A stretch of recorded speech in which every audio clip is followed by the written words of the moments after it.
ان کے بیان کے مطابق حضرت کا ارادہ کل بھی تھا اور پختہ ارادہ تھا کہ مجھے راجستھان جانا ہے، لیکن بڑھتی عمر کے آثار ہیں، ہمیں بھی سمجھ میں آتا ہے ان آثار کی وجہ سے حضرت نے ان کا تذکرہ بھی کیا، تشریف نہیں لا سکے۔ آپ حضرات کی محبت میں یہ خط بھیجا ہے حضرت نے، وہ میں آپ کو پڑھ کر سنا رہا ہوں۔ حضرت نے حکم فرمایا کہ خط پورے مجمع کو پڑھ کر سنا دیا جائے۔ محترم حضرات، السلام علیکم ورحمۃ اللہ وبرکاتہ۔ جمعیت علماء راجستھان کے صوبائی اجلاس میں خود شرکت کا ارادہ رکھتا تھا، لیکن طبیعت کی خرابی کی وجہ سے میں نہیں آ سکا۔ میں اس پروگرام کی کامیابی کے لیے دعا گو ہوں اور ان تمام لوگوں کی کاوشوں اور کوششوں کو قدر کی نگاہ سے دیکھتا ہوں جو اس پروگرام کے انعقاد میں پیش رہے۔ بھرتپور کا یہ علاقہ میوات سے ملا ہوا ہے۔ جولائی کے مہینے میں نو اور اس کے آس پاس کے علاقوں میں جو کچھ ہوا اس سے آپ سب حضرات کا ماحق واقف ہے۔ آج کی ترقی یافتہ دنیا میں اس طرح کے واقعات کی کوئی گنجائش نہیں رہ گئی ہے، لیکن افسوسناک حقیقت یہ ہے کہ ہمارے معاشرے میں بعض ایسی طاقتیں موجود ہیں جو امن و اتحاد کی دشمن ہے، ورنہ شوبھا یاترا جیسے مذہبی پروگرام میں تلوار اور اسلحہ لے کر چلنا اور اشتعال انگیزی، ان تمام چیزوں کی کیا ضرورت تھی؟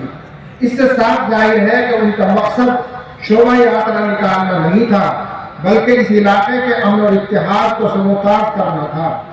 جبکہ دنیا کا ہر مذہب انسانیت، رواداری، محبت اور یکجہتی کا پیغام دیتا ہے، اس لیے جو لوگ مذہب کا استعمال نفرت اور تشدد برپا کرنے کے لیے کرتے ہیں وہ اپنے مذہب کے سچے پیروکار نہیں ہو سکتے۔ بہرحال دونوں طرف سے جو ہوا اچھا نہیں ہوا۔ جمعیت علماء ہند اپنے قیام کے دن سے ہی امن و اتحاد اور فرقہ وارانہ خیر سگالی کی پیام بڑھ رہی ہے، کیونکہ جمعیت علماء کا ماننا ہے کہ امن و اتحاد کے بغیر کوئی بھی ملک ترقی نہیں کر سکتا۔ فرقہ پرستی اور مذہبی شدت پسندی امن و اتحاد کی نہیں ترقی کی بھی دشمن ہے۔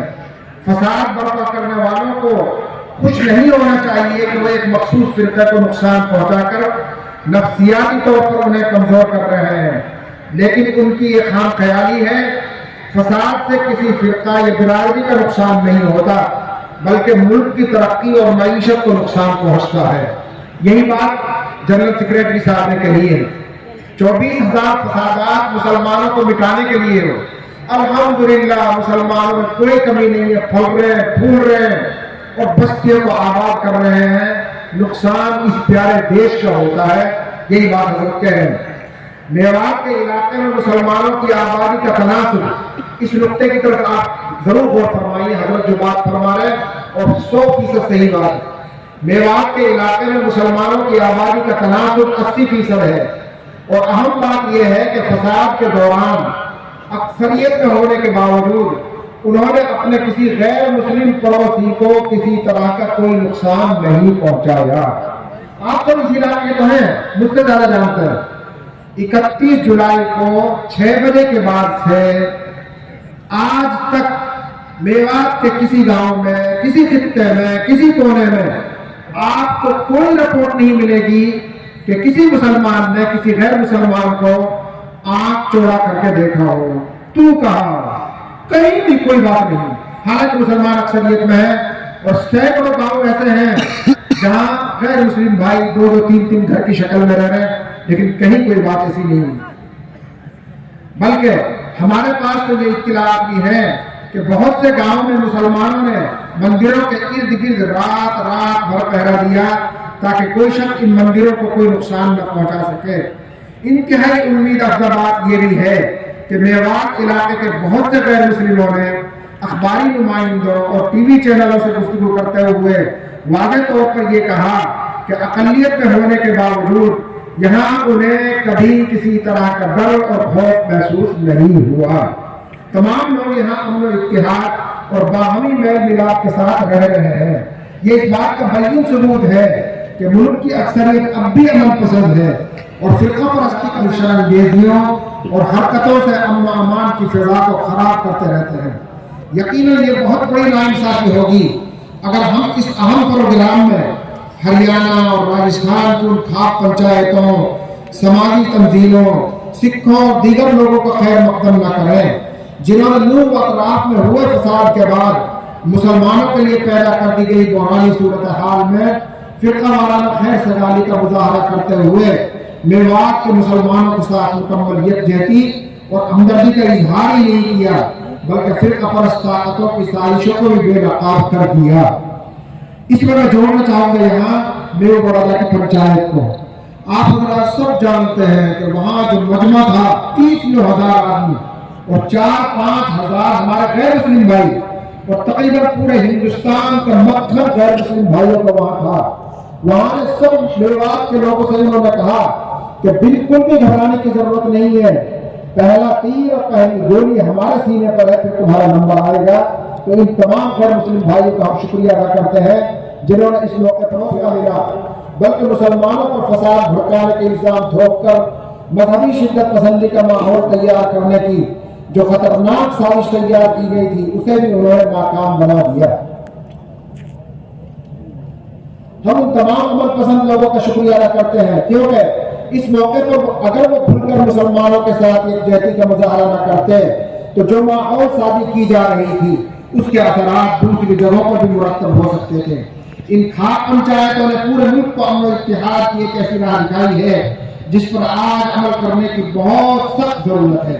یہ بھی ایک افسوسناک حقیقت ہے کہ ملک کے انصاف پسند حلقوں کی تمام تر کوششوں اور عدلیہ کی جانب سے بار بار دی جانے والی ہدایتوں کے باوجود اشتعال انگیزی اور نفرت کو پھیلانے کا مضمون سلسلہ رک نہیں رہا ہے۔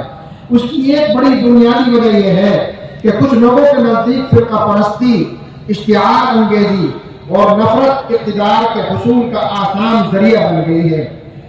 یہ ایک خطرناک روش ہے اور اگر اس روش کا خاتمہ نہیں ہوا تو یہ ایک دن ملک کے اتحاد اور سالمیت کے لیے بھی ایک بڑا خطرہ بن سکتی ہے۔ برادران عزیز، آگ کو آگ سے نہیں بجھایا جا سکتا، یہ حضرت کا پیغام ہے۔ آگ کو آگ سے نہیں بجھایا جا سکتا۔ نفرت کا جواب نفرت نہیں محبت ہے۔ آج کے ماحول میں محبت ہی ایک ایسا کارگر ہتھیار ہے جس سے ہم نفرت کو شکست دے سکتے ہیں۔ ہم نے ہر موقع پر وطن سے اپنی محبت کا عملی ثبوت دیا ہے۔ یہ ہمارا ملک ہے۔ آزادی ہمیں اپنے بزرگوں کی عظیم قربانیوں کے نتیجے میں حاصل ہوئی ہے۔ ایسے میں ہمارا یہ فرض ہے کہ ہم ان مٹھی بھر فرقہ پرست عناصر کے ہاتھوں اپنے بزرگوں کی عظیم قربانیوں کو ضائع نہ ہونے دیں۔ ہم امن اور محبت کے داعی بن جائیں، اس لیے کہ ہمیں اپنی بیاہ شادیوں اور دیگر تقریبات میں برادران وطن کو بلانا چاہیے۔ اسی طرح ان کی خوشی اور غمی میں اپنا مذہبی فریضہ سمجھ کر چاہے وہ نہ بلائیں ہمیں شریک ہونا چاہیے۔ آپ کے یہ کردار قرآن تاریخ کو زندہ کرنے میں بڑا قیمتی ثابت ہوگا۔ وہ لوگ ہرگز ملک کے وفادار نہیں ہو سکتے جو نفرت کی آگ سے ملک میں امن و اتحاد کو تباہ و برباد کرنے پر تلے ہوئے ہیں، بلکہ ملک کے سچے وفادار وہ ہیں جو ایسے صبر آزما دور میں بھی امن و اتحاد کا پیغام دے کر لوگوں کو جوڑنے کی بات کر رہے ہیں۔ محترم حضرات، قوموں کی تاریخ یہ بتاتی ہے کہ امتحان کی گھڑیاں آتی رہتی ہیں مگر زندہ قومیں مایوسی کا شکار نہیں ہوتی، بلکہ وہ اس طرح کے ماحول میں بھی اپنے لیے آگے بڑھنے کا راستہ نکال لیتی ہیں۔ ہم ایک زندہ قوم ہیں، اس لیے ہمیں مایوس نہیں ہونا چاہیے۔ وقت کبھی ایک جیسا نہیں رہتا اور اس طرح کے حالات میں ہمیشہ دور اندیشی اور سود بوجھ سے کام لینے کی ضرورت ہے۔